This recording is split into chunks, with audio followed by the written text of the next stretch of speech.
جی السلام علیکم معزز سامعین، آج ایک نئی کتاب کے ساتھ اور مختصر تبصرے کے ساتھ حاضر ہیں۔ آج ایک انگریزی کتاب آپ کے سامنے مختصر تبصرے کے طور پہ پیش کی جا رہی ہے۔ کتاب کا عنوان ہے lost history, the enduring legacy of Muslim scientists, thinkers and artists. اس کے رائٹر ہیں مائیکل ہیملٹن مورگن۔ دوستو، ہم سب جانتے ہیں کہ مسلمانوں کا ایک دور وہ بھی تھا کہ جب وہ علم و ہنر میں، سائنسی ایجادات میں،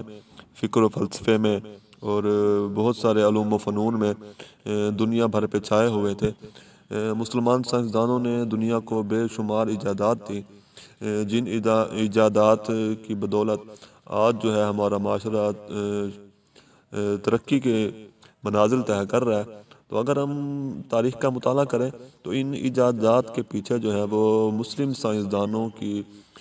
سالہ سال کی محنت، ان کی سوچ بچار ہی تھی۔ تو ایک وقت تھا کہ پوری دنیا پہ جو ہے مسلم تہذیب، مسلم معاشرہ، مسلم فکر و فلسفہ اور مسلم جو ہے ایجادات وہ چھائی ہوئی تھی، اور یورپ جو اس وقت ایک نشے میں ڈوبا ہوا معاشرہ سمجھا جاتا تھا،